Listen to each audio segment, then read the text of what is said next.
Oi, tomo a liberdade de falar com você nesse momento. Não vou falar sobre o corona especificamente, nem o que precisa ser feito para reduzir ou para você não se infectar. Não é disto que eu acho que é importante, porque isso tem muitas pessoas falando. Um aspecto que gostaria de trazer, e também não é sobre aquela questão do posicionamento do Bolsonaro, se concordo ou não concordo, se acho correta a atitude dele ou não, porque isso também não faz a menor diferença. E muito menos se o isolamento é importante ou não, e se deve cancelar o isolamento ou não, porque não tem muitas pessoas infectadas. A questão maior é o que nós precisamos entender o momento que a gente vive, a realidade que a gente vive, o que nós estamos passando. Pois, como nós já tivemos várias pandemias no mundo, talvez tivemos pandemias mais letais e tivemos outras situações de guerras mais letais do que a que nós estamos vivendo ou enfrentando nesse momento.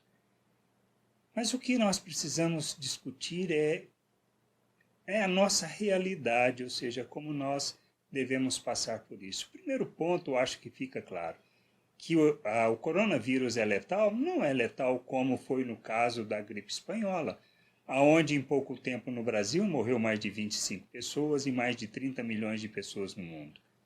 Não é essa a questão, e assim se a gente puder falar de outras pandemias e outras infecções que tiveram, outras questões que tiveram e que enfrentamos, nós vamos ver que o coronavírus talvez seja insignificante. Mas o que nós estamos discutindo de fato? A gente sabe que não se sabe nada sobre essa realidade e sobre essa questão. Que nós andamos na realidade, como o próprio ministro da Saúde disse, como no nevoeiro, e no nevoeiro que a gente já não é capaz de enxergar nem os pés e nem sabemos para onde estamos indo. Não adianta falarmos em questão de isolamento social, no aspecto vertical ou horizontal. A questão é que está se tomando uma medida que não é tão drástica, mas é uma mais difícil do que uma vertical, é porque nós não sabemos a quem aplicar. Só ao grupo de risco, sabemos que essa não é a realidade. Sabemos o impacto que isso vai ter no país? De forma alguma, não temos nenhuma noção. Talvez nós seremos o país em termos de condições sociais, tá? Dessa diferença social e da pobreza e da miséria que existe, talvez o primeiro país onde vai entrar mais intensamente. Até hoje, coronavírus foi basicamente nos países do primeiro mundo, salvo algumas exceções. Está entrando no Brasil? Sim. Está controlado? De forma alguma. Está, na realidade, navegando e enxergando talvez com 3 dedos à frente das medidas que estão sendo tomadas. Qual é a questão que está em jogo? O que realmente devemos nos preocupar? Todas essas ações já tem pessoas muito mais capacitadas do que eu ou do que muitas outras pessoas para tomar as decisões. As corretas? Provavelmente não. Temos, por exemplo, a questão do prefeito de Milão, que veio a público pedir perdão porque justamente não implementou o isolamento social.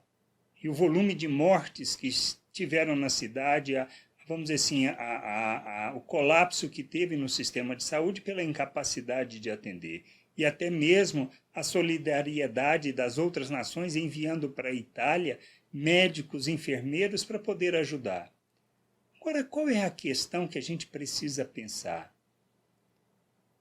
É o isolamento, o não isolamento? Mas antes de mais nada, por exemplo, a gente sabe que os economistas e economistas de várias linhas de pensamento, inclusive o próprio Paulo Guedes, sabe que a situação não vai ser fácil, que o que nós estamos passando em termos econômicos, a dificuldade de recuperar é inegável, com ou sem o isolamento. E que o não isolamento não há nenhuma garantia de que as pessoas voltarão a comprar, porque o medo já existe. Do que se trata, então? Acho que o desafio que nós temos para frente, talvez lembra de uma situação em que Abraão viveu, tá? Onde Deus tinha determinado a destruição de Sodoma pela maneira como aquele povo estava vivendo. Isso é história da Bíblia. E Deus vira e fala se ele deveria ou não esconder de Abraão aquela situação. E ele revela a Abraão. E aí Abraão começa a discutir com Deus sobre salvar ou não a cidade. E o que Abraão queria era uma única coisa só, salvar a cidade. Não importa se eram só 10 pessoas que fossem justas e corretas. O que nós estamos enfrentando e o que está em jogo, na realidade, é essa questão. Nós queremos salvar as cidades, ou seja, salvar as pessoas, ou que nós estamos preocupados em salvar os nossos negócios, salvar a economia, salvar a nossa situação financeira. É isso que a gente precisa refletir e pensar, e à luz daquilo que fala a palavra de Deus. A gente sabe que a previsão em termos das próprias escrituras diz que nos finais dos tempos haveriam esse tipo de coisa, muitas pandemias, ou seja, pestes, mortes de muita gente, os tsunamis da vida, tudo isso que matam milhares e milhares de pessoas. Isso está previsto, está falado, está nas escrituras. Mas a questão é essa. Deus está punindo o homem por isso? A gente precisa entender que não.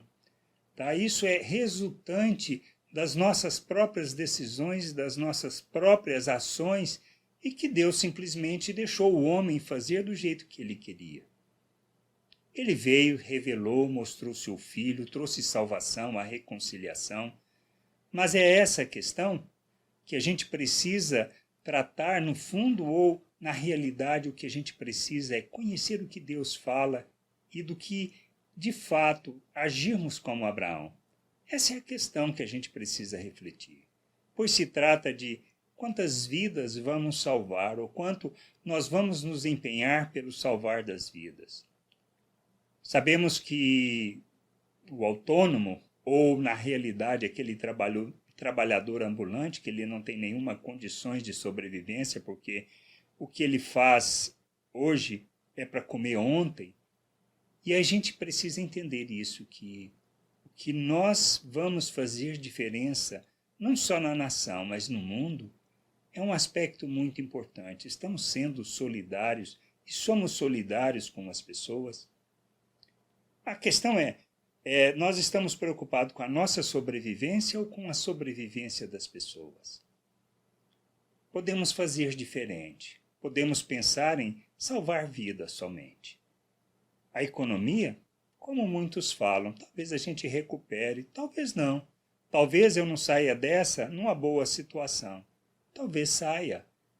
A questão vou sair com uma consciência de que fiz o que as Escrituras nos ensinam como cristão do que devemos fazer? Ou o que nós queremos é preservar a nós mesmos? Por isso, quando nós, por exemplo, se temos condições e temos uma faxineira, nós pedimos para que ela não viesse para a nossa casa. Mas nós estamos ajudando ela na sua sobrevivência? Os empregados que trabalham conosco, pequena empresa, não dá para sustentar muito tempo. Não dá para pagar o salário que talvez pagava. Mas estamos preocupados com a sua sobrevivência? Esse é o detalhe. Quando nós pensamos em termos de uma associação comercial, por exemplo, da cidade, a associação está preocupada em reabrir os negócios, abrir as portas sem se importar com quantas pessoas irão morrer, ou se até mesmo irão morrer ou não. Ou o que nós deveríamos estar fazendo juntando esforços para sermos solidários com aqueles que não vão ter condições de sobrevivência. É nisso que a gente precisa pensar e falar, porque é nisto que vai fazer com que nós revelemos Deus, o conhecimento de Deus ou não. Não se o que o presidente está fazendo é certo ou errado. Isso a história vai julgar. A história vai falar sobre isso, assim como a história vai falar do posicionamento de Lula, ou seja, que destruiu um partido que tinha um sonho muito bom para a população, por exemplo, brasileira. Mas devido à corrupção de algumas pessoas, destruiu um partido que tinha um sonho.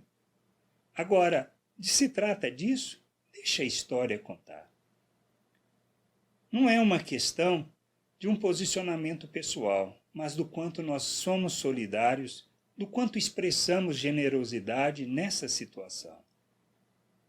Sabemos que o governo tem que fazer e tomar algumas ações porque é o que tem mais condições para fazer isso e está na responsabilidade dele fazer. Mas é essa a questão? Ou é a questão do que eu posso fazer? É sobre isso que a gente precisa refletir e pensar, pois não se trata do que nós pensamos ou desejamos ou do que gostaríamos que fosse. Mas quanto nós estamos sendo generosos para assegurar que as pessoas sobrevivam? Ou isso não é responsabilidade nossa? O quanto estamos movendo, por exemplo, a associação da cidade para que ela se mova em favor da população, daqueles que são carentes e necessitados, daqueles que não têm como sobreviver e que com certeza podemos fazer uma diferença. Talvez ações individuais de alguns não surtirão o efeito de que toda uma cidade, daqueles que podem, ajudar de fato a sobrevivência e ao sair do outro lado e com um espírito diferente, com um espírito de solidariedade, de generosidade, de compromisso com a vida e que a gente possa, como talvez Abraão, não me importa, se puder salvar um, vamos fazer tudo para salvar um. E não podemos perder ninguém. Porque todos precisam conhecer Deus, conhecer da sua vontade, conhecer da sua misericórdia. E a gente precisa conhecer Deus, usando as Escrituras para isso. Ela nos fala de Deus, da sua vontade, do seu querer, e a gente precisa buscar esse conhecimento para agirmos como Abraão, seguirmos o seu exemplo, o seu modelo, que estava preocupado com vidas e não simplesmente em não salvar aquela cidade por causa do seu pecado. Que a gente possa entender, compreender e que a gente possa buscar o verdadeiro conhecimento de como devemos agir uns com os outros, expressando Deus e revelando Deus em nossas ações, sendo solidários, sendo generosos e esperando que possamos todos sair do outro lado de maneira que a gente possa trabalhar, nos empenhar para recuperarmos de fato a economia, pois com ou sem isolamento, a situação nossa e do nosso país não será boa. E não será polarizando que a gente chegará do outro lado e conseguirá fazer o que precisamos fazer. Mas a gente precisa de pessoas sábias, pessoas que se comprometem com as pessoas, com vidas. Deus abençoe você e que possa te trazer um novo discernimento, um novo entendimento daquilo que precisamos e podemos fazer.